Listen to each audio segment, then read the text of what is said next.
Bonjour à tous et bienvenue sur notre webinaire thématique organisé par Nathan Technique et qui est consacré à la problématique de la motivation des élèves en lycée professionnel, notamment dans leur apprentissage des maths. Je me présente, je suis Élodie Lecoquer et je suis éditrice au sein du département Nathan Technique. J'ai le plaisir d'animer ce webinaire en compagnie de Jessica Esteves-Brienne, qui est l'une des codirectrices des ouvrages de la collection Spirale et du livret 2.0 de mathématiques. Bonjour Jessica.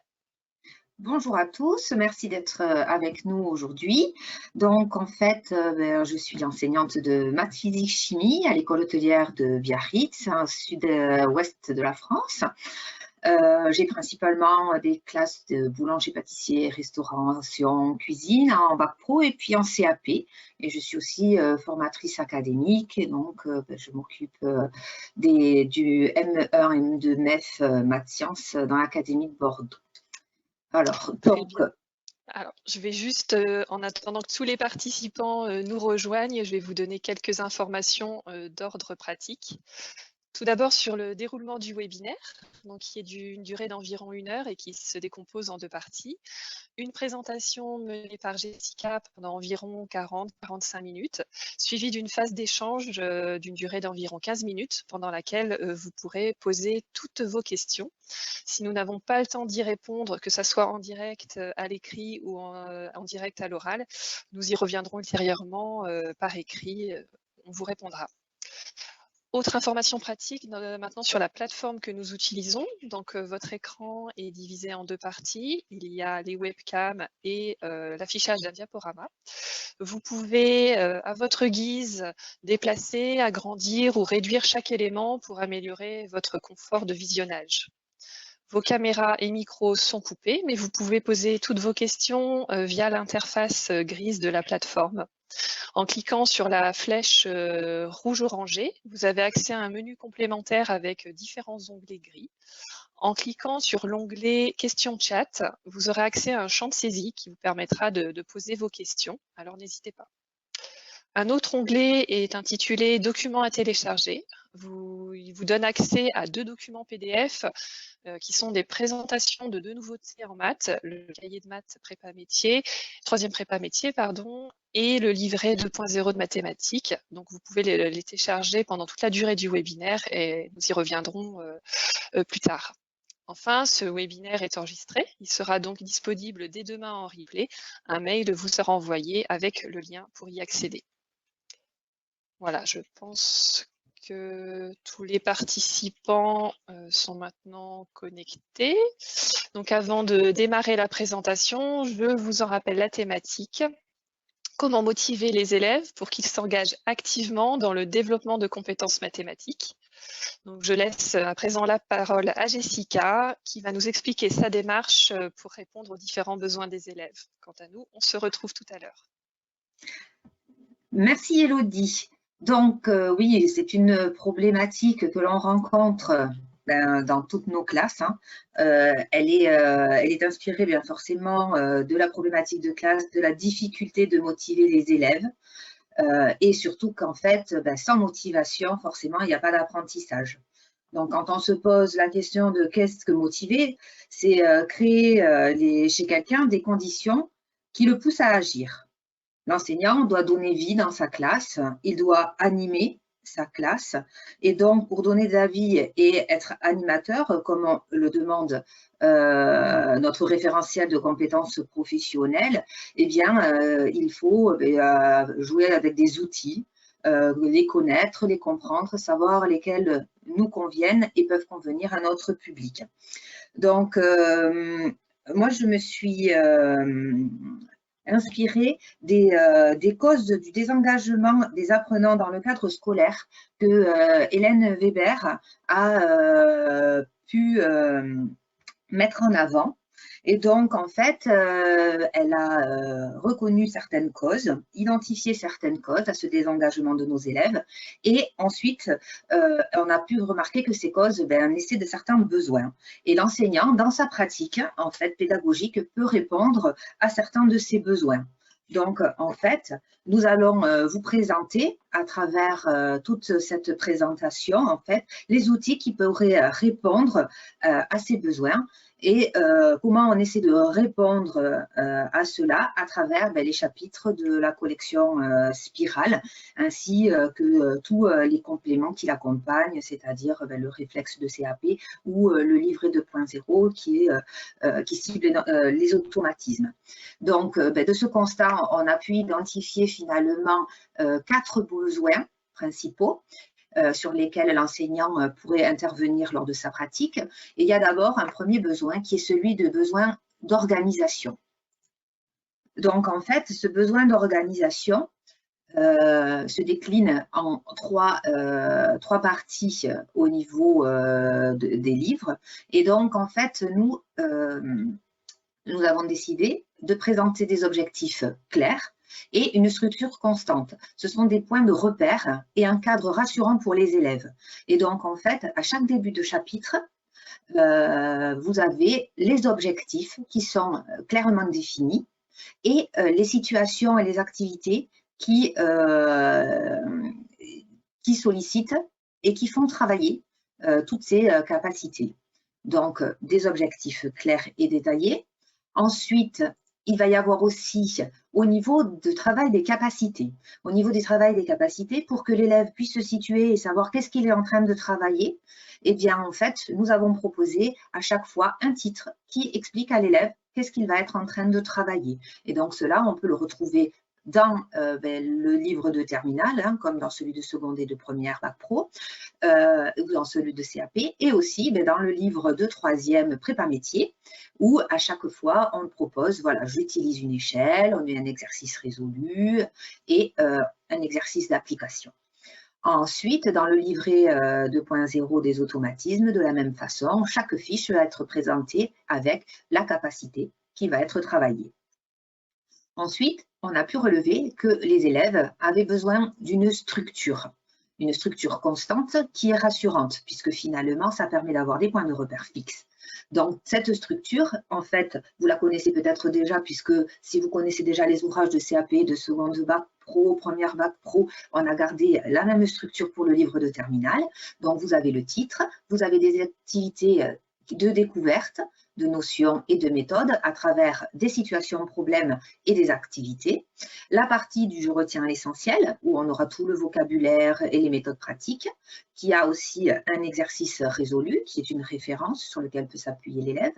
Et enfin, on a les exercices de difficulté croissante. On commence par les connaissances, ensuite les capacités et dans les compétences avec 2 niveaux de maîtrise, celui où on s'approprie et puis on consolide. Au niveau du livre de troisième, où là, on a abordé la structure du livre par thématique.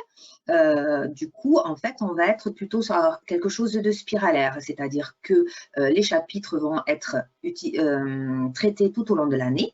Et donc, pour que les élèves puissent s'y retrouver, on retrouve la même hiérarchie dans les activités. Donc, des découvertes de notions et de méthodes par une situation, problème et des activités.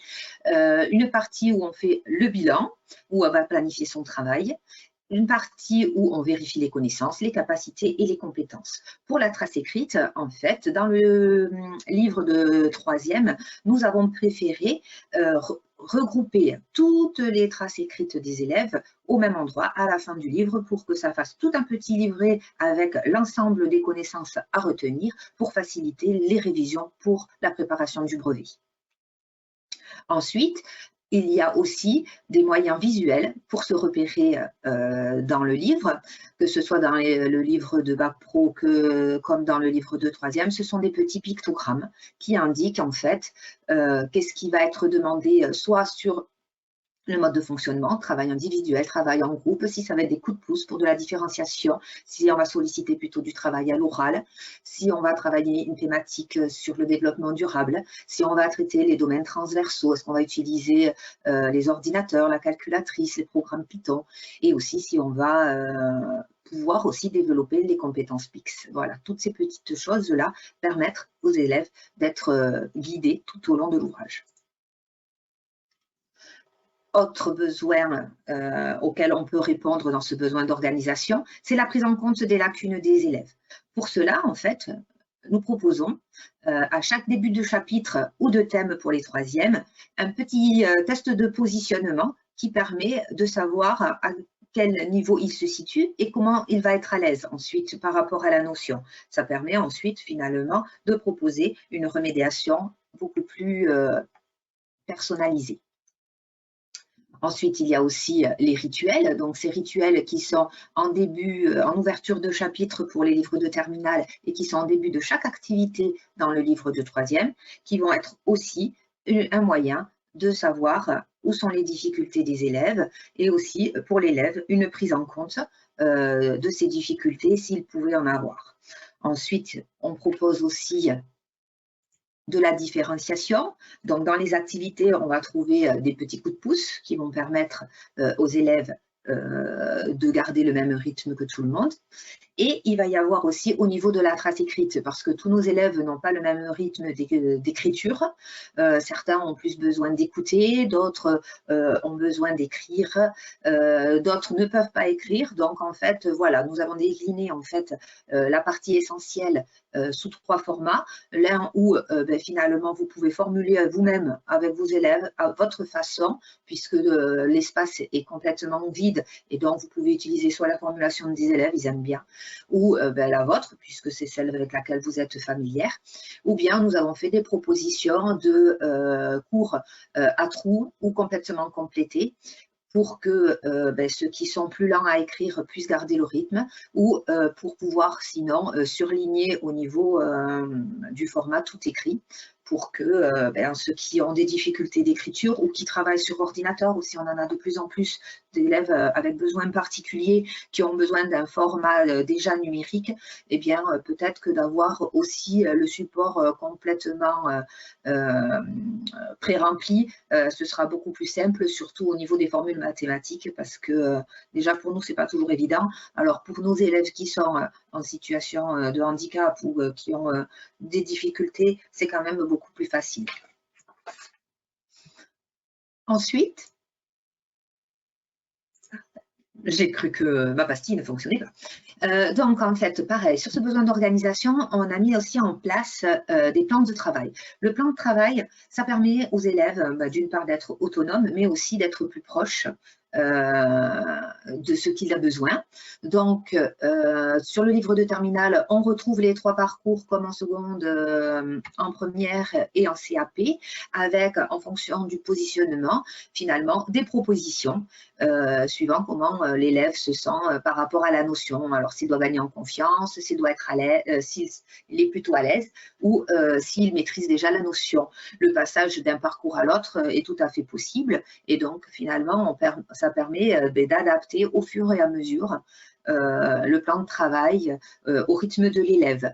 Pour accompagner ce plan de travail et savoir un petit peu comment cela fonctionne, en fait, on propose toujours en début des ouvrages des fiches méthodologiques pour apprendre à apprendre. Et donc là, par exemple, pour s'engager activement, on propose à l'élève d'identifier son parcours et d'utiliser et d'être autonome par rapport à sa progression. Au niveau du livre de troisième prépa métier, eh bien, comme on est pareil sur ce que je vous ai expliqué avec cette envie de travailler les notions de façon spiralaire, on va avoir un bilan de la situation problème et des différentes activités qui vont être proposées. Et par rapport à cela, en fait, l'élève va se positionner, pareil, est-ce qu'il est à l'aise ou pas, et donc essayer de viser des médailles.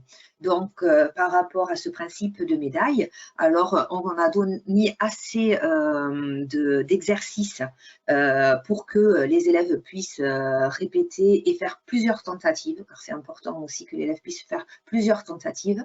Et donc, en fait, ça lui permettra, ce plan de travail, déjà d'identifier les tentatives qu'il a faites, les tentatives qu'il a réussi. S'il a réussi au niveau des capacités, un exercice, et s'il a réussi au niveau des compétences, un exercice, on peut considérer qu'il a atteint le niveau bronze, et ainsi de suite avec 2 exercices pour l'argent et un exercice dans les compétences, et pour les capacités, 2 exercices supplémentaires pour or et 2 exercices supplémentaires au niveau des compétences. Alors, ce n'est qu'une proposition et un moyen de pouvoir écrire le suivi de ces exercices, mais vous avez tout à fait la liberté pédagogique d'utiliser ces outils et de les transformer, de les réutiliser à votre façon avec le public que vous avez, hein, parce qu'en fait, nous avons beau avoir plusieurs classes, il n'y en a pas une qui se ressemble et pourtant on est le même prof.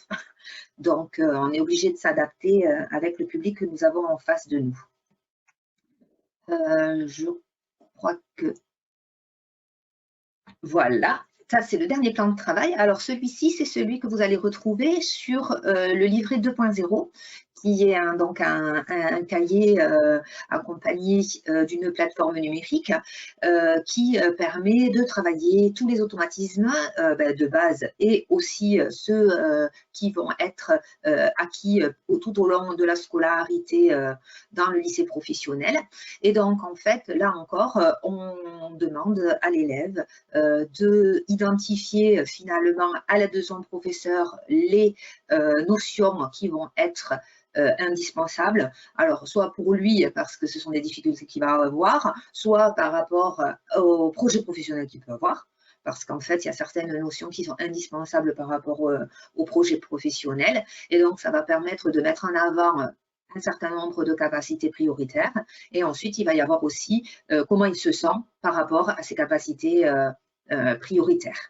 Donc tout ça, c'est un travail qui se fait conjointement avec l'enseignant et avec, pour finaliser, je complète et je mets en place mon plan de travail pour bien résumer. J'ai identifié les compétences prioritaires et ensuite, je propose un niveau de difficulté. Donc voilà, ce que je maîtrise déjà, je le mettrai peut-être à la fin de mon parcours et je vais commencer peut-être à ceux où je vais devoir gagner en confiance et devoir travailler plus souvent et de façon plus répétée.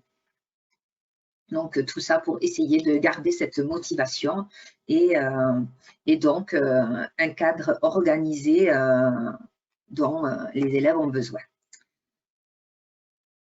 Donc, deuxième besoin que l'on peut faire émerger des causes qu'Hélène Weber a mis en avant, c'est un besoin de responsabilisation.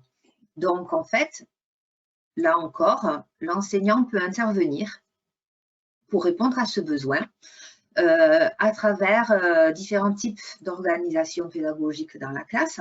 Donc, nous, on a proposé généralement des situations problèmes qui seront plus propices pour ce travail en groupe. Après, ça n'empêche pas de faire aussi des activités, hein. Moi, je peux vous dire qu'en classe, je travaille principalement en groupe et les activités peuvent être tout à fait aussi faites par groupe de 3, 4, 5 ou en binôme. Voilà. Il est important aussi de varier tout cela et donc finalement de responsabiliser les élèves sur le rôle qu'il aura à jouer au sein du groupe pour pouvoir aussi développer les compétences que l'on évalue en bac pro, puisque finalement, voilà, on est sur s'approprier, analyser, raisonner, réaliser, valider, communiquer. Et donc aussi dans cette place de communiquer, il va falloir prendre en compte finalement l'avis des autres, comment je vais pouvoir débattre, comment je vais formuler ma réponse, parce que je peux trouver la réponse, mais il faut que je puisse l'expliquer aux autres. Il faut aussi que je puisse peut-être les convaincre, parce que je sais que j'ai la bonne réponse. Oui, mais qu'est-ce qui dit que j'ai la bonne réponse? Pourquoi c'est moi qui l'aurai? Donc, tout ça, c'est des choses qui s'apprennent.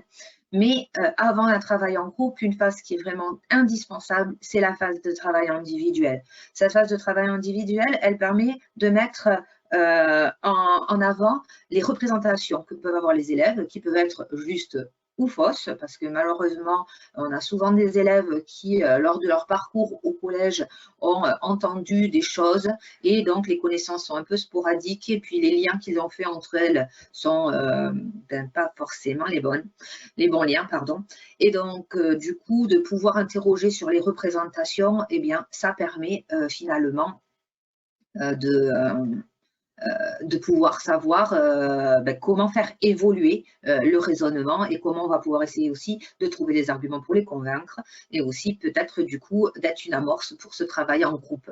Donc pour le travail en groupe, on vous fait des propositions de rôle où là aussi, on essaie d'avoir une responsabilité collective, c'est-à-dire que celui qui est responsable de la trace écrite, ce n'est pas uniquement celui qui écrit dans le groupe, mais par contre, il va accompagner les élèves pour que s'il y en a un qui est un peu plus lent, puisse écrire aussi la totalité du cours, ou pour voilà, que tout le monde puisse suivre dans les meilleures conditions. Là encore, par rapport au travail en groupe, il faut bien distinguer le collectif du collaboratif. Là encore, je vous laisse juger par rapport à votre liberté pédagogique si vous préférez mener l'activité dans du collectif ou dans du collaboratif où chacun apportera sa pièce et finalement, c'est l'ensemble de ces pièces qui, finalement, au sein du groupe, on arrivera à la réponse finale. Ensuite, je crois que... Voilà. Donc, on va avoir ensuite la vérification des scores, c'est-à-dire que dans le livret 2.0, l'élève va faire des tentatives d'activités numériques pour s'entraîner, se tester, etc. Et ce sera à lui de répéter jusqu'à ce qu'il atteigne l'objectif qu'il a visé. Donc, ça va lui demander une certaine autonomie et une responsabilisation puisque ce sera à lui de faire évoluer son parcours.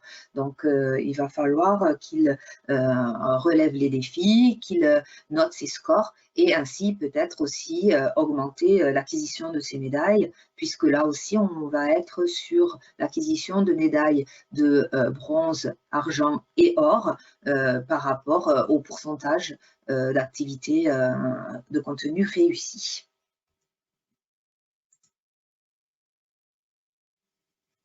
Après le besoin donc d'organisation et de responsabilisation, on va en arriver au besoin de lien avec le monde réel et le projet professionnel de l'élève.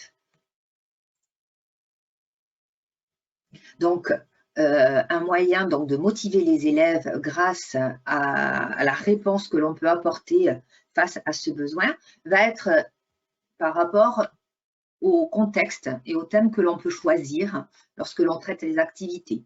Nous, dans les ouvrages que nous proposons, en fait, pour motiver les élèves et qu'ils se sentent concernés par ce qu'on propose, on a toujours proposé des situations issues de la vie courante ou du domaine professionnel. On pourra retrouver des thématiques sur le développement durable, on va pouvoir retrouver des thématiques qui seront plus en lien avec le domaine professionnel, qui pourront être utilisées en co-intervention, on le verra un peu après. Donc, en fait, pour le livre de troisième, nous avons carrément essayé de choisir les thèmes qui vont être abordés dans les différentes périodes de l'année à partir de futurs peut-être projets professionnels. Donc, on a essayé de faire une première thématique au niveau des métiers.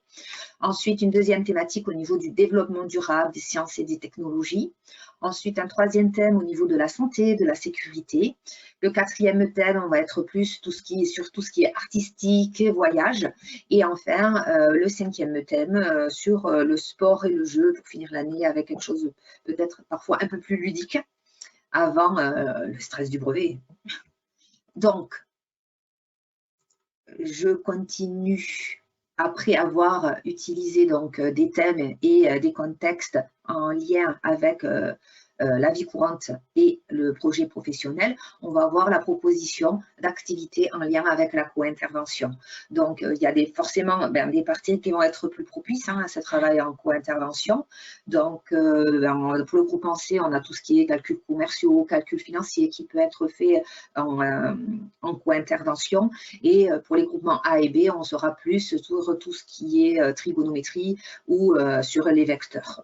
Voilà, où on va avoir le lien avec l'électricité aussi et le lien avec la bivalence qui va donner finalement de l'intérêt à ce que l'on donne et aussi du sens. Puisque souvent, en fait, la différence c'est André Tricot qui dit ça, qu'en fait, apprendre, on peut apprendre par soi-même. Mais à l'école, on apprend des choses qui nous serviront plus tard et peut-être. Donc, en fait, il faut motiver les élèves, il faut qu'ils soient attentifs et il faut les motiver. Et donc, pour les motiver, eh bien, finalement, ça va être aussi les situations, les supports que l'on va utiliser, la façon dont on va organiser la classe qui vont être très importantes et vont intervenir. Ensuite, vous allez aussi pouvoir travailler pour la terminale sur le chef-d'œuvre. Donc, ce chef-d'œuvre qui va être mis en place à partir de l'année prochaine, cela se baser sur le domaine professionnel. Et donc, là où on peut intervenir, donc ça peut être non seulement sur des notions qui pourront être utilisées pour la préparation du chef-d'œuvre, mais aussi sur la présentation à l'oral, puisque on propose des exercices qui pourront plus particulièrement faire intervenir une intervention à l'oral.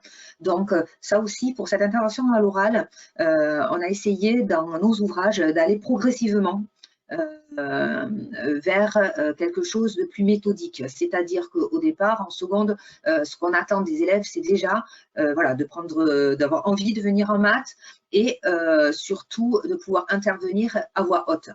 De pouvoir exprimer oralement sa réponse, mais ça va être peut-être seulement de la relire ou de la reformuler à haute voix par rapport au travail à l'oral, pour que aussi, petit à petit, quand on présente les sujets des CCF, on a toujours nos appels profs. Et lors de l'appel prof, nos élèves, on peut évaluer la compétence communiquée à l'écrit comme à l'oral. Donc, il faut aussi, s'il a des difficultés à s'exprimer à l'écrit, qu'il puisse aussi nous formuler quelque chose pour que nous, on puisse quand même l'évaluer sur la compétence communiquée. Donc, voilà, en seconde, on était plus sur une demande de prise de parole, d'essayer d'exprimer ce qu'on avait à dire. Et là, par contre, à partir de la première et on continue en terminale, on va être sur quelque chose de beaucoup plus organisé. C'est pour ça qu'on a proposé une fiche méthodologique pour expliquer les différents points qui sont importants. Ces différents points que l'on retrouve aussi dans la démarche quand on propose des situations problèmes, de comment aborder la démarche et comment réfléchir avec un contexte, une situation problème. Qu'est-ce qu'on attend et comment on peut y répondre. Donc là, ça va être ça, les premières étapes, lire l'énoncé, ensuite identifier les informations, les noter dans un coin du tableau. Donc, en fait, toutes ces petites consignes-là, finalement, seront transférables pour n'importe quelle présentation à l'oral.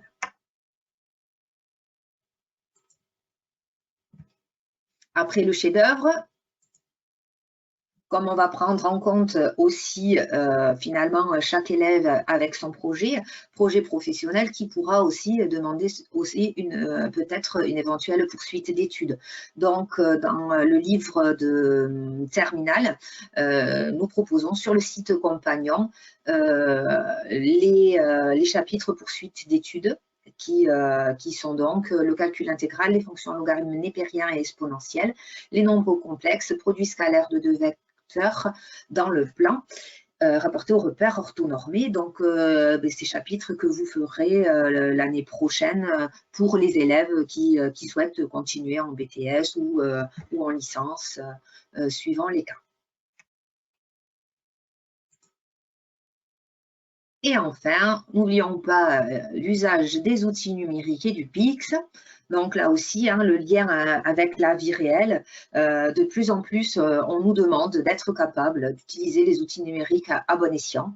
Et donc, cette certification de niveau de compétences numériques, donc, est important aussi pour nos élèves, sachant que là, on leur met en fait le pied à l'étrier, mais finalement, ce sont des compétences qu'ils vont pouvoir développer tout au long de leur vie, et que même si pour l'instant, on demande seulement 5 compétences de niveau 1 minimum en terminale, comme on demande maintenant aussi à partir du collège le même niveau, dans très peu de temps, nos élèves de terminale vont pouvoir essayer de pouvoir valider des compétences numériques, un plus grand nombre de compétences et des niveaux bien plus élevés. Et donc, à travers les activités que l'on propose, on peut développer aussi ces compétences numériques, puisqu'on va voir tout ce qui est programmation, utilisation du tableur, toutes ces choses-là, ou ça peut être aussi par des recherches. On va travailler tout ce qui est outils numériques et PIX. Donc, autant dans le livre cahier de troisième que dans l'ouvrage de terminale, on pourra trouver généralement l'usage de l'outil numérique est souvent accompagné d'un développement de compétences PIX. Donc, revenons à notre petite spirale. Donc, nous avons déjà donc essayé de répondre aux besoins d'organisation, aux besoins de responsabilité, et maintenant tout ce qui va être propre à l'élève au niveau de son intérêt sur les situations concrètes, le lien avec la vie courante et le projet professionnel. Et donc, le dernier point, ça va être un besoin d'acquérir de la confiance en lui et des stratégies d'apprentissage. Donc, ce sont 2 points extrêmement importants puisque finalement, ce sont des choses qui vont être aussi transférables dans toutes les disciplines. Donc, en fait, se connaître face à la discipline des mathématiques et prendre confiance est important. Donc, en fait, pour analyser son travail, nous proposons de mettre en place un carnet de bord. Alors, ce carnet de bord correspond à mettre en évidence les réussites qui seront finalement les bases sur lesquelles les élèves vont pouvoir s'appuyer et se dire « Ah ben tiens, ça je sais, je le maîtrise » et donc être plus en confiance et plus à même d'aborder les situations et ensuite voir les erreurs et prendre les erreurs vraiment comme une source d'apprentissage. Alors après, ce ne sont pas des professionnels pour pouvoir analyser les erreurs. Donc, pour pouvoir les accompagner, puisque nous, en tant qu'enseignants, quand on a beaucoup d'élèves dans la classe, on peut faire ce travail petit à petit, mais cet outil que nous proposons permettra aussi à l'élève d'être un peu autonome face à ça, et c'est parce que souvent, on retrouve les mêmes types d'erreurs, c'est-à-dire quand l'élève se précipite, qu'il dit la moitié de la question, ou finalement il n'a pas étudié son cours, donc forcément il est bloqué. Voilà. Donc pour voir un petit peu quelle est la source de l'erreur, est-ce que c'est un manque de connaissances, est-ce que c'est un manque de méthodologie, est-ce que c'est un problème de formulation? Donc voilà, alors on a proposé un certain nombre de questions qui pourraient être la source de l'erreur et des propositions de remédiation pour guider l'élève. Et ainsi, il pourra, lui, formuler son conseil en recopiant la partie qui lui parle. Voilà, donc ça, en général, on conseille de le faire aux élèves. On leur a mis à la fin de chacune des pages d'exercice pour qu'ils pensent à mettre en avant ce type d'erreur et essayer d'y remédier. Par rapport aux erreurs aussi, alors, donc là, ça va être, non, je vais revenir sur les erreurs parce que je voudrais rajouter une toute petite chose.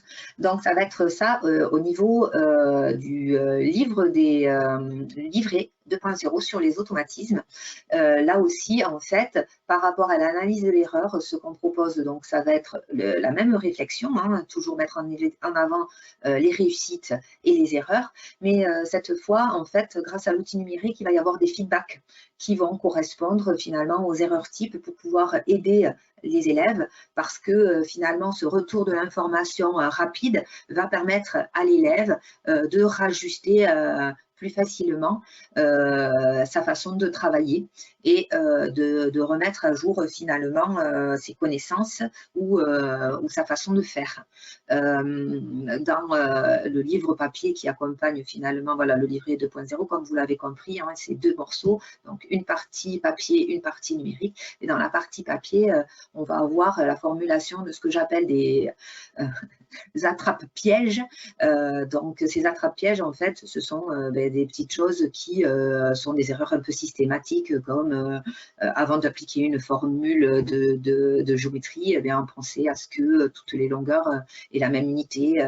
Avant de calculer une 4e proportionnelle, vérifier que le tableau que l'on va utiliser est bien un tableau de proportionnalité, qu'on est dans une situation de proportionnalité. Ce sont des petites choses qui finalement, mais oui, mettre en place des automatismes, c'est important, ça donne confiance à l'élève, mais aussi, il faut faire attention à inhiber certaines erreurs et donc de faire attention à tous ces biais, de ne pas aller systématiquement sur certaines recettes magiques, puisque finalement, il faut quand même avoir un temps de réflexion.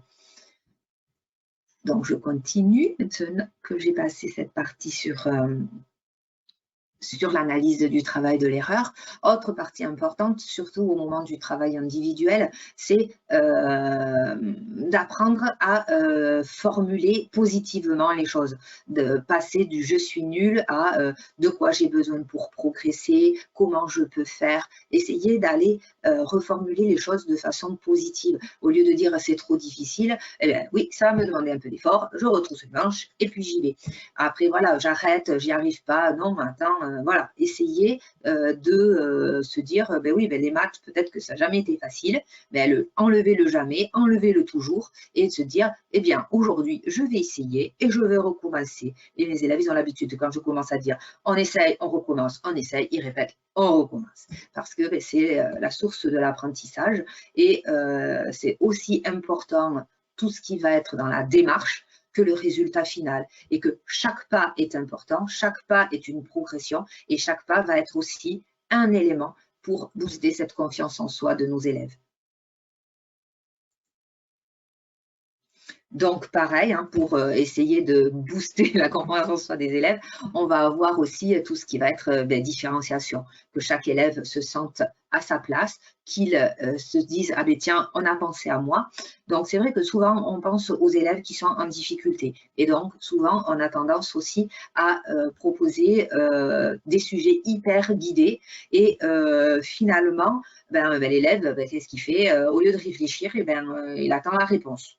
Où il lit quand même et puis il attend la réponse. Alors que là, dans les démarches qu'on a essayé de proposer, finalement, on est souvent sur une problématique pour que finalement aussi, les élèves qui sont plutôt à l'aise puissent proposer une démarche, rédiger une démarche. Cette rédaction de démarche, moi, souvent, je l'associe. Alors, moi, avec mes cuisiniers, c'est simple, hein, parce que je leur dis, la démarche, c'est la recette. Alors, pour pouvoir appliquer la recette, qu'est-ce que tu as besoin? Tu as besoin d'ingrédients. Et bien, tes ingrédients, ça va être quoi? Tes connaissances. Alors, quelles sont les connaissances mathématiques que tu vas avoir besoin par rapport à la situation? Quelles sont les informations que tu peux trouver dans le sujet? Bon, voilà, essayer de faire un lien entre leur domaine professionnel, puisque finalement, nos élèves qui sont en lycée professionnel, là où ils se révèlent finalement, c'est dans leur domaine professionnel. Et de leur montrer, voilà, tu vois, ce que tu sais faire aussi en domaine professionnel, eh bien cette méthode-là, ça marche aussi pour les maths. Donc, si tu as réussi à le faire dans le pro, tu peux aussi y arriver pour les maths. Et même si tu n'y arrivais jamais, tu disais, c'est le passé au passé, aujourd'hui, tu vas essayer et il y a des petites choses, petit à petit, tu vas y arriver. Et donc, c'est pour ça que l'on propose des coups de pouce, parce qu'en fait, comme ça, le coup de pouce, il convient à l'élève quand il en a le besoin et non pas déjà donné. Ça ne sert à rien de garder les oies si elles n'en veulent pas. Hein. Donc là, on donne, on essaie de susciter un besoin, que ça vienne de l'élève pour qu'il soit motivé et qu'il ait envie. Parce que si il n'en ressent pas le besoin, forcément, hein, c'est donner de la confiture au cochon. Donc, voilà.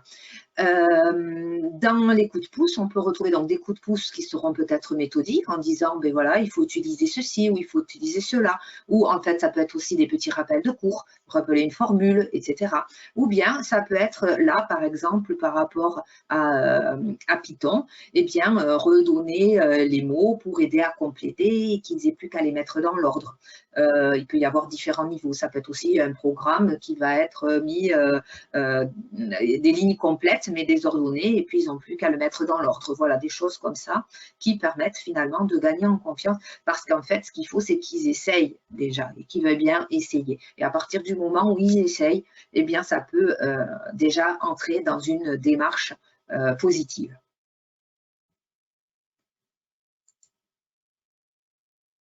Donc, en fait, là aussi, ce qui va être intéressant dans l'apport du numérique, c'est que le fait de pouvoir répéter les exercices sans rature, de pouvoir réessayer, de pouvoir avoir ce petit feedback, comme on peut voir ici, repérer le chiffre suivant, le rang, là, qui explique quelles sont peut-être les erreurs qui sont commises. Eh bien, en fait, ça permet finalement d'avancer à son rythme, comme on veut, autant de fois que l'on veut, et puis finalement de se dire, ah ben voilà, j'ai atteint tel niveau. Et donc, comme nous, on l'a dans nos compétences professionnelles, hein, la compétence P5, c'est d'évaluer les progrès des élèves. Et donc, s'il a besoin de répéter 3 fois l'exercice pour atteindre l'objectif, il peut le faire 3 fois. S'il en a besoin de 5, 5, et s'il en a besoin de 1, 1.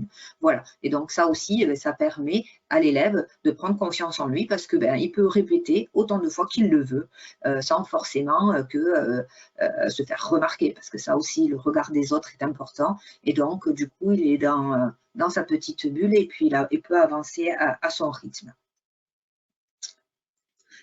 Donc, après ces petits outils pour mieux se connaître et gagner en confiance, ce que nous proposons aussi, ce sont des stratégies d'apprentissage, puisque chaque élève a un profil différent. Et donc, forcément, dans cette motivation pour les élèves, eh bien, on veut les motiver, mais par rapport à cette motivation, il va falloir attirer leur attention, la maintenir, les engager activement. Ensuite, donc, analyser l'expérience et consolider les acquis. Donc, en fait, ce que l'on propose en début de chacun de nos ouvrages, c'est un ensemble de fiches méthodologiques sur lesquelles les élèves peuvent s'appuyer pour trouver des méthodes ou des choses qui peuvent leur correspondre. C'est ça qui est important, en fait. Ce sont vraiment des outils qui sont indépendants les uns des autres pour que autant l'enseignant dans sa liberté pédagogique que l'élève dans sa propre personnalité, dans son intelligence, puisqu'on sait très bien maintenant que les élèves ont une intelligence. Il y a des intelligences multiples, il y en a 8 différentes. Et donc, en fait, par le travail de groupe, par rapport à la façon dont on va apprendre, eh bien, en fait, il est important de prendre en compte finalement l'intelligence de chacun et de développer l'intelligence de chacun. Et ça va être l'esprit créatif de l'un qui va permettre ensuite de développer des autres intelligences, de faire du lien entre elles, d'apprendre avec finalement inventer une chanson, se faire des histoires. Voilà, on va voir tout ça. Je vais vous montrer comment on a développé toutes ces méthodes. Sur être attentif, ce qui est important aussi pour nos élèves, c'est tout ce qui va être le travail de remise au calme et de travail de concentration sur ce qu'ils sont en train de faire. Et donc, là aussi, on propose des petits exercices pour maintenir cette attention.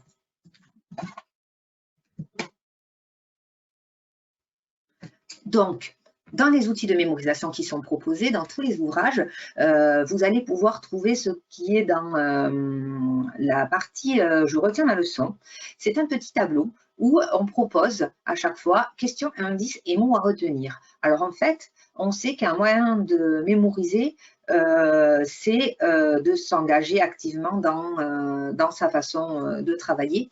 Et donc, en fait, on mémorise beaucoup mieux en se posant des questions qu'en apprenant par cœur ou en relisant uniquement ou en réécrivant. Donc, en fait, ce qui peut être intéressant aussi donc, de motiver les élèves, c'est pour motiver les élèves, c'est de construire avec eux les questions. Alors, en fait, vous leur demandez quelle question est-ce que je pourrais poser pour obtenir triangle semblable. Vous construisez cette question avec eux, finalement, vous en retenez une et vous la faites noter à l'élève et ainsi de suite par rapport aux 3 mots. Ce qui peut être intéressant, c'est ensuite de réécrire toutes ces questions, de les mettre dans une enveloppe géante. Alors, moi, j'aime bien les enveloppes ou les boîtes ou les choses comme ça. Et puis, en fait, en début de cours, dans les petits rituels que l'on peut mettre en place, ça peut être de piocher 3 petites questions comme ça. En plus, c'est très ludique puisque ça motive les élèves parce qu'ils reconnaissent leurs questions. Quand vous commencez à lire la question, il y en a « Eh, t'as vu, tu te rappelles, c'est moi qui l'ai formulée, celle-là » ou « Ah non, j'aime pas, c'est lui qui l'avait faite ». Donc, il y a des petites émulations comme ça.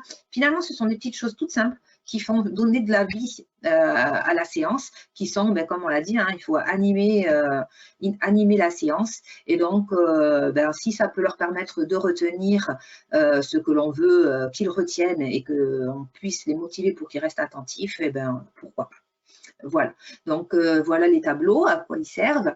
D'autres moyens de mémorisation que l'on va avoir, donc ça va être aussi, donc là on a pris une partie des fiches méthodes, et donc en fait on peut aussi retrouver et s'évoquer, faire des évocations, se raconter des histoires, se faire des films, faire des associations de mots, des regroupements. On va avoir aussi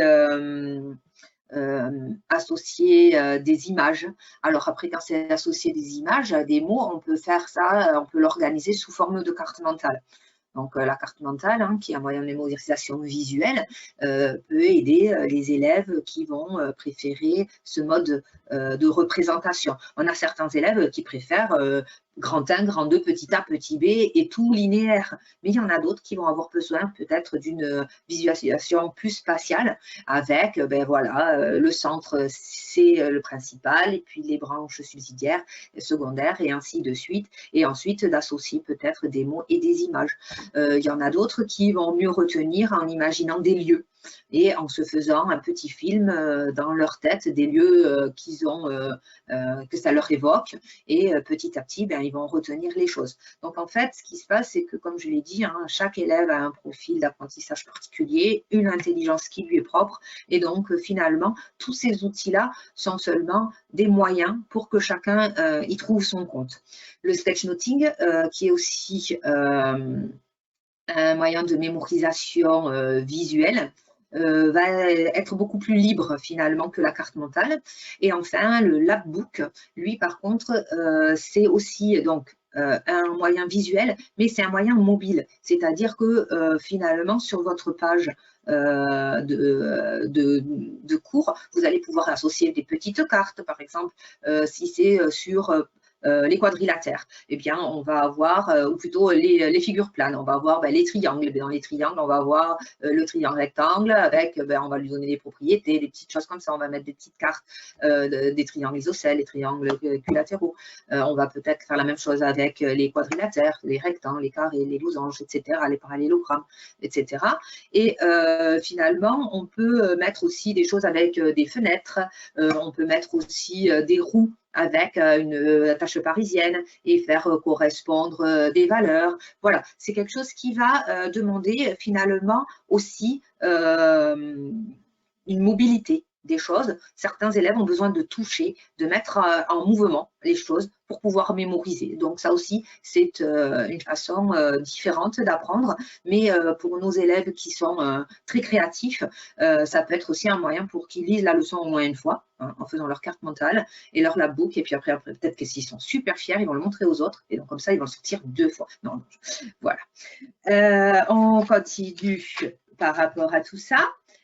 Donc, en fait, après donc, ces outils de mémorisation, on propose aussi, pour motiver les élèves, des outils de consolidation. Donc, en fait, la consolidation est importante sur la motivation, car comme moi, vous avez peut-être des élèves qui ont enfin réussi à se motiver pendant le cours, ils sont super contents, ils sortent, ils connaissent tout, ils ont tout compris, etc.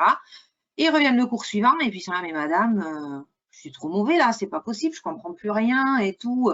Et en fait, le problème, c'est cette courbe de l'oubli, parce qu'en fait, d'un cours à l'autre, ils revoient rien et du coup, ils oublient tout. Et donc, en fait, pour pouvoir garder cette motivation, parce que forcément, à chaque fois, s'ils sont obligés de ressolliciter tous les jours les mêmes efforts, etc., c'est difficile à comprendre que, oui, je progresse quand même, oui, j'ai acquis des nouvelles choses, mais il faut les maintenir, et le seul moyen, c'est cette consolidation, c'est de revenir sur les choses plusieurs fois.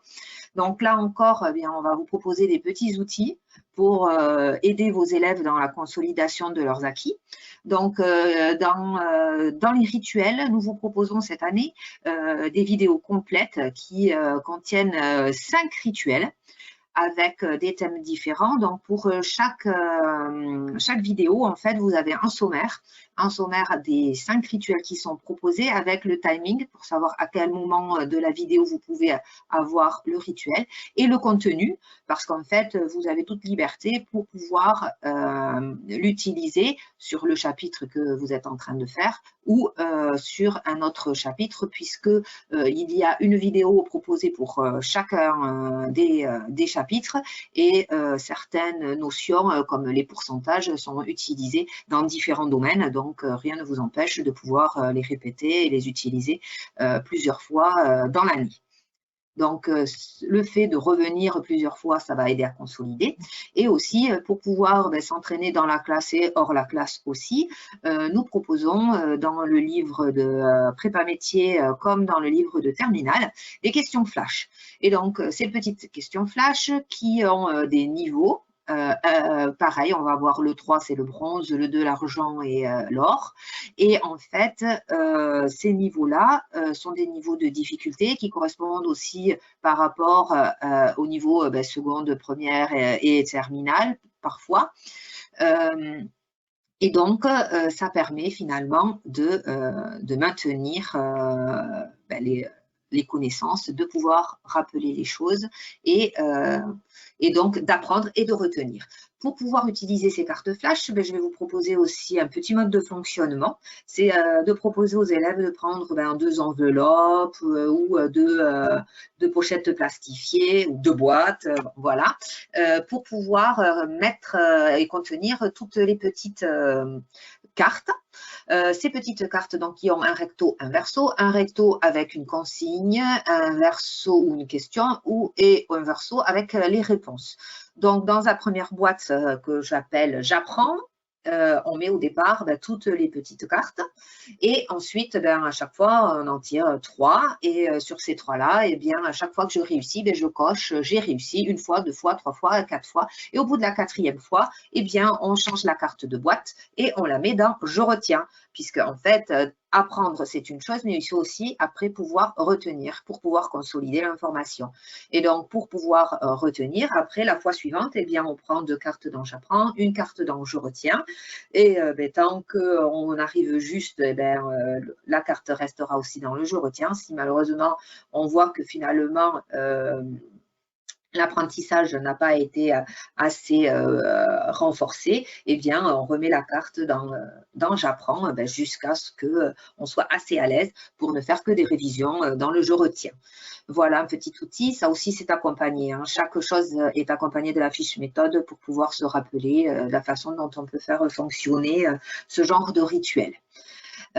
Pour la consolidation, donc il va y avoir aussi forcément le contenu du livret 2.0. Et donc, là aussi, il y a la possibilité de revenir, de refaire les exercices, de mettre des petites notes pour se rappeler, s'approprier les choses et donc de marquer l'évolution de ses progrès et de noter qu'est-ce que je dois refaire, quand est-ce que je dois le refaire, répéter les informations, etc. Pour pouvoir avancer à son rythme et mettre des commentaires personnalisés. Enfin, dans les outils que l'on vous propose dans les stratégies d'apprentissage, il va y avoir aussi tous les outils d'évaluation. Donc, dans les outils d'évaluation, on avait vu les rituels et les positionnements qui peuvent servir d'évaluation diagnostique. Et on va avoir là aussi, pour pouvoir motiver les élèves et savoir où ils en sont dans leur acquisition, il va y avoir les exercices qui sont corrigés, comme ceux qui sont dans « Je vérifie mes connaissances ». En fait, il y a un ensemble d'exercices où les corrections sont imprimées à la fin du livre. Et il y a aussi un exercice généralement dans les « Je développe les compétences », dans la partie exercice, dans la 3e partie des parties exercices, où là encore, il va y avoir un corrigé qui permet de savoir où on se positionne, qu'est-ce que l'on maîtrise, qu'est-ce qu'on ne maîtrise pas, et donc enfin de mieux orienter, de mieux se préparer pour l'évaluation certificative, puisque terminale et 3e prépa métier, on va avoir la visée de 2 diplômes. Donc, terminal bac, le baccalauréat qui se passe en CCF à partir d'une situation problème et finalement usage de l'outil numérique, appel prof et comme on a l'habitude. Et enfin, le brevet. Donc, DNB professionnel. Donc, dans les ouvrages, nous avons proposé pour les terminales des sujets type CCF sur chacune des parties de domaine. Et on a proposé les sujets de DNB professionnel de 2018 et de 2019.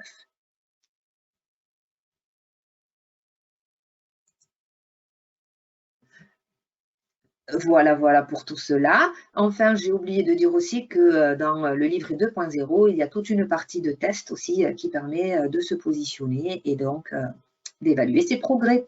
Je vais redonner la parole à Elodie qui va vous présenter l'ensemble de la collection. Merci beaucoup Jessica donc, pour cette présentation de tous les outils que tu proposes de mettre en place pour développer et donc conserver la motivation des élèves tout au long de l'année. Vous retrouverez donc cette démarche pédagogique appliquée dans les ouvrages Nathan Technique qui se sont enrichis de plusieurs nouveautés cette année.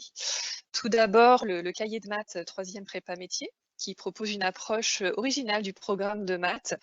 Comme l'a expliqué Jessica, il traite les domaines du programme non pas à travers un découpage qui serait lié à des chapitres et des notions mathématiques, mais plutôt à travers une structuration par thème qui sont liées à la vie courante ou à la vie professionnelle et qui correspondent aux périodes de l'année scolaire.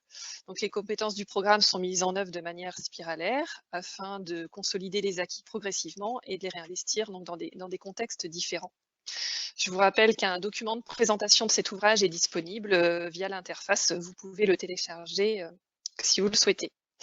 Nous avons ensuite cahier de maths Terminal Bac Pro, un ouvrage pour les groupements A et B et un ouvrage pour le groupement C, qui complète donc la collection Spirale que vous connaissez sûrement déjà. Enfin, la dernière nouveauté qui est à paraître, c'est le livret de mathématiques 2.0. Donc, comme nous l'a expliqué Jessica, il s'agit d'un dispositif hybride donc, qui allie le papier et le numérique pour accompagner vos élèves et leur permettre d'acquérir et de consolider donc, les automatismes en maths. Donc, le dispositif est accompagné d'un livret qui regroupe toutes les méthodes et les notions de base, donc depuis le CAP jusqu'à la terminale Bac Pro. Il permet aussi la mise en place d'un parcours personnalisé de l'élève en fonction de ses priorités, en fonction de son projet professionnel. Et par l'intermédiaire d'un QR code ou d'un mini-lien, l'élève est redirigé vers des exercices numériques qu'il peut faire et refaire à volonté pour s'entraîner et évaluer ses progrès jusqu'à l'obtention des automatismes. L'élève note ensuite ses réussites et ses scores sur le livret et ajuste son plan de travail en conséquence.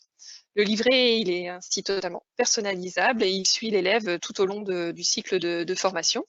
Et il peut vous servir en tant qu'enseignant d'outil d'évaluation diagnostique et de remédiation pour accompagner au mieux vos élèves. Donc une présentation complète du livret et de toutes ses caractéristiques sont données dans un document à télécharger, donc via l'interface. N'hésitez pas. Vous aurez aussi accès à un QR code que je vous invite à flasher pour tester les exercices numériques. Et vous verrez par vous-même donc les feedbacks, les notions de résultats, etc. Ensuite, on retrouve tous les ouvrages de la collection Spirale qui sont déjà parus et qui sont toujours disponibles. Vous y retrouverez la démarche pédagogique de Jessica, toujours du CAP jusqu'à la terminale Bac Pro, aussi bien en physique, chimie qu'en maths. Donc effectivement, la collection Spirale, ce sont des maths, mais ce sont aussi des sciences. Dernier point, je vous rappelle que tous les manuels... Je peux rajouter un petit détail au niveau du réflexe de CAP. Oui. Pour les ouvrages qui sont uniquement en numérique pour le CAP, pour les maths et la physique-chimie, avec nos élèves de CAP où on a beaucoup de mal à leur demander d'organiser un cahier, un classeur, etc. En fait, ce petit référentiel, ce petit réflexe-là, les essentiels, en fait, contient tous les cours et tous les parties de je vérifie mes connaissances. Et donc, sur les 2 ans, ça peut leur permettre d'avoir quelque chose de fixe et pouvoir se préparer au mieux au CAP. Tout à fait. Et donc, j'en profite du coup pour rebondir sur les manuels qui sont disponibles donc en version papier. Et vous avez déjà dû recevoir les spécimens, hein, ils existent. Nous avons le cahier de maths, les cahiers de maths en terminale. Donc, ils sont là en version papier. Vous avez reçu les spécimens dans vos établissements. Et les versions imprimées sont accompagnées d'une licence e-manuel qui est activable donc au choix de l'enseignant. Et pour les régions et les établissements qui sont tout numériques, sachez également que chaque manuel existe en version 100% numérique grâce donc au e-manuel 2.0. Pour ceux qui ne connaissent pas cette solution numérique, en fait, on retrouve tout le contenu de l'ouvrage imprimé, mais en version numérique et interactive, où les élèves peuvent saisir leurs réponses. Vous avez un suivi de la classe, ils peuvent exporter les cours ou les exercices dans un classeur, etc. En plus, cette année, le e-manuel s'est enrichi de nouvelles fonctionnalités qui sont proposées, donc un accès simplifié et facilité. une banque de ressources qui est intégrée et un système de correction qui a été amélioré. Donc, si vous souhaitez découvrir le e-manuel 2.0 et ses nouvelles fonctionnalités, il y a des webinaires spécifiques qui sont organisés. Je vous invite à y participer. Ils sont annoncés par mail et vous les retrouverez sur la page nathan.fr/lycée-pro. Donc, avant de passer aux questions, je reviens vers Jessica. Donc, tu es à l'initiative des ouvrages de la collection et de toute cette démarche pédagogique. Mais bien sûr, tu n'es pas toute seule dans cette aventure. Donc, je te laisse nous dire quelques mots sur tes équipes. Tout à fait. Eh bien, en fait, c'est vrai que ces ouvrages n'auraient pas pu naître sans le soutien de tous mes co-directeurs, hein. Olivier Homer, Isabelle Delaunay, Diego Dorian, Laetitia Fortin, Emmanuel Lafont et Bertie Welkel. Donc, tous mes coordinateurs, co-directeurs qui m'ont aidé à diriger tout cela, et sans bien sûr la collaboration des auteurs, hein, cette équipe complète, compétente et dynamique qui a permis donc de faire tout ce panel de la 3e prépa métier, passant par CAP, maths, physique et maintenant les ouvrages de terminale. Donc, tous ces enseignants sont enseignants en collège, lycée professionnel pour une grande partie. Ils travaillent aussi sinon dans des centres de formation en apprentissage. Et pour la plupart sont aussi formateurs académiques. Donc, voilà, leur expérience a été d'un grand soutien. Eh bien, merci à toi et merci à eux pour tout ce travail qui, j'espère, sera utile à tous les enseignants qui utilisent ces manuels ou qui vont les découvrir. Donc, on a fini maintenant la phase de présentation. Je propose qu'on passe à la phase de questions. Donc, merci à tous pour les questions que vous avez posées.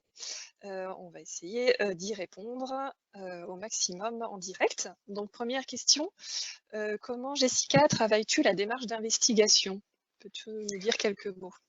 Oui, donc démarche d'investigation qui est maintenant aussi appelée démarche scientifique. Alors en fait, à travers les situations problèmes, nous proposons en fait ces étapes de réflexion sur la démarche d'investigation. Donc, il y a une fiche méthodologique qui est associée pour savoir comment se familiariser avec le contexte et la problématique, et donc les différentes étapes qui vont être voilà, de proposer une démarche, de tester la démarche, d'analyser cette démarche et puis de conclure. Donc voilà, bon, en bref, un petit peu comment c'est articulé. En général, on a toujours associé avec aussi l'usage du numérique, avec quelle plus-value on peut apporter grâce au numérique dans l'expérimentation. Voilà, donc avec cette possibilité de travailler en groupe, donc il y a un certain nombre de situations comme ça qui sont propices à cette démarche. Très bien, merci donc pour cette réponse. Ensuite, nous avons eu plusieurs questions sur le livret 2.0. Donc, on va essayer d'y répondre. Premièrement, utilisez-vous le livret 2.0 en cours avec tous les élèves ou seulement en accompagnement personnalisé? Peux-tu nous rappeler un peu les usages du livret 2.0? Alors, en fait, le livret 2.0 a cet avantage donc d'être côté papier, côté numérique. Et donc, en fait, ça permet finalement beaucoup différentes utilisations. Donc, la première utilisation, ça peut être dans la classe pour pouvoir faire de la remédiation immédiate. Ça peut être en AP, après les tests de seconde. Ou de CAP, puisque maintenant ensuite aussi il va y avoir à l'entrée en CAP les tests nationaux, donc pour pouvoir exploiter les résultats des élèves et pouvoir remédier à ce qui a pu être constaté, eh bien le cahier pourra être un support et la version numérique, la plateforme d'entraînement pour pouvoir remédier aux difficultés rencontrées. Ça peut être aussi un moment pour faire une variable d'ajustement, c'est-à-dire que si les élèves sont un peu rapides sur une activité, eh bien, ça permet aux élèves, si on a à disposition des tablettes ou des ordinateurs, dans certains établissements où les téléphones sont autorisés en outils pédagogiques, voilà, bon, il y a différents moyens pour pouvoir permettre de faire des travaux plus personnalisés et donc de faire travailler de cette façon-là aussi.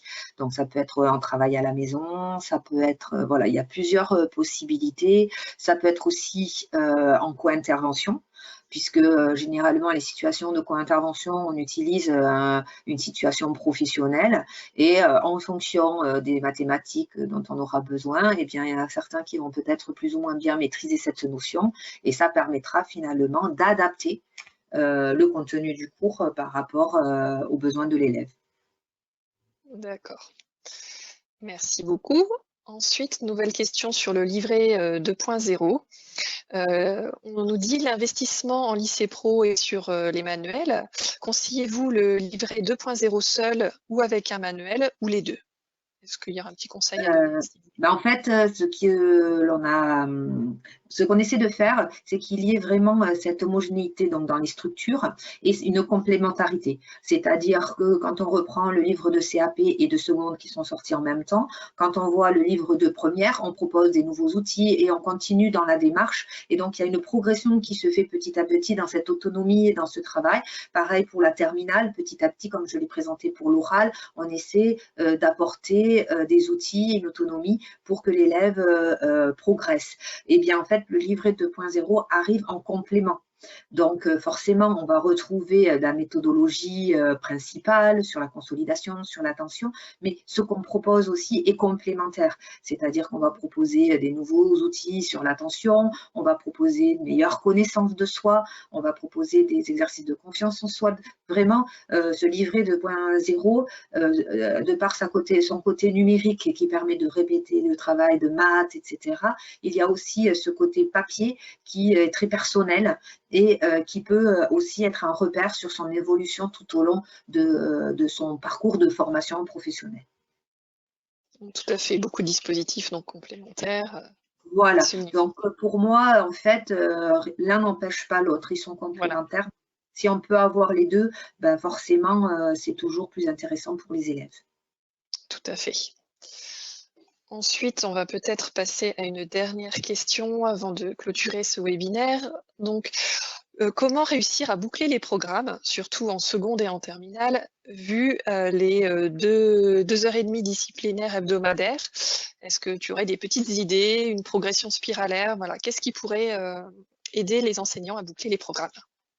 Alors, moi, ce que j'essaye de faire pour pouvoir, du coup, motiver les élèves, alors petit à petit, dès la seconde, j'essaie de leur faire comprendre qu'en fait, quand on les arrive à s'investir et quand ça leur plaît et qu'ils arrivent à comprendre, s'ils veulent garder ce qu'ils ont acquis, il faut absolument qu'il y ait un minimum de choses proposées à la maison.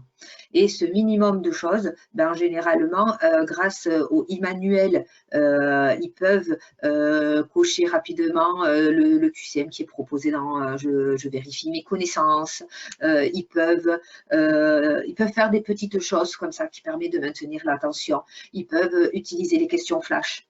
Ils peuvent utiliser les automatismes des années précédentes avec les fiches que l'on avait proposées. Il y a plein de petites choses où on peut leur donner un petit exercice pour qu'ils retiennent, qui sera le rituel de la fois suivante. Et donc, petit à petit, en fait, le fait de faire travailler à la maison permet finalement d'aller plus vite en classe. Quelque chose qui fonctionne bien, c'est, je leur demande uniquement de lire la situation problème, par exemple. Et donc, en fait, je me libère de la phase individuelle en demandant de faire ça à la maison. En seconde, la phase individuelle que je demande, c'est seulement de lire, souligner les mots importants ou les mots qui sont en lien avec la problématique et de surligner le vocabulaire qu'il n'a pas compris. En première, je vais être un petit peu plus exigeante. Je vais leur demander, à ton avis, quel est le domaine de connaissance qu'on a besoin? Qu'est-ce que tu vas avoir besoin? Qu'est-ce que tu aimerais utiliser? Et après, voilà, en terminale, là, je leur demande d'essayer de me proposer une démarche individuellement qu'ils vont discuter ensuite en groupe. Donc voilà, c'est toujours progressif et le fait de passer cette partie individuelle à la maison fait gagner du temps. D'accord, ça permet de boucler les programmes un peu plus d'avancer plus rapidement. Voilà. Boucler les programmes, quand on n'a pas de si on les a toujours dans la classe, c'est bien. Quand on a 2 mois à la maison, c'est plus compliqué. C'est Mais ça, voilà. C'est vrai qu'il y a on le a, contexte aussi actuel oui, et l'histoire de présentiel et distanciel qui complique voilà. aussi un peu les choses, notamment aussi pour la motivation des élèves. Ça, on Mais comprend c'est bien. vrai que Emmanuel a permis quand même de garder ce contact avec les élèves. Mmh. Surtout, en fait, ce qui est intéressant, c'est qu'on récupère les copies aussi des élèves. Parce que tu disais, Mmh. voilà, dans ce qu'on propose, voilà, il y a cette interactivité, les élèves ils peuvent télécharger, etc. Mais quand ils remplissent leur livre en ligne, en fait, ils enregistrent dans leur classeur et nous, en tant qu'enseignants, on peut projeter l'exercice quand il a été fait. Donc, ça peut être aussi intéressant autant pour faire une remédiation immédiate pour expliquer, ben, tiens, regarde là, il faut penser à ça et ça, et aussi ben, pour montrer, ben, voilà, ben, ça c'était bien, il faut améliorer cette partie, Mmh. voilà, pour débattre et animer la discussion. C'est un outil aussi intéressant et puis ça motive l'élève pour faire son travail parce qu'il est trop fier, hein. Moi, je l'ai montré à toute la classe. C'est vrai. Bon, bah, merci beaucoup pour toutes ces réponses. On n'a pas le temps de traiter toutes les questions, mais on y répondra par écrit donc ultérieurement. Donc, on arrive au terme de ce webinaire. Donc, merci à tous d'y avoir participé. Merci Merci Jessica. beaucoup pour votre présence. Merci Elodie pour ta complicité. Je t'en prie. Donc, merci à tous et vous recevrez donc dès demain par mail un lien pour visionner le replay. Il sera également disponible sur la chaîne YouTube de Nathan Technique. Donc, n'hésitez pas à le partager avec vos collègues qui n'auraient pas pu assister à notre direct. Donc, j'espère que ce webinaire vous a intéressé. Encore merci à tous. Merci Jessica. Je vous souhaite un très bon après-midi et une bonne continuation. À très bientôt. Au revoir.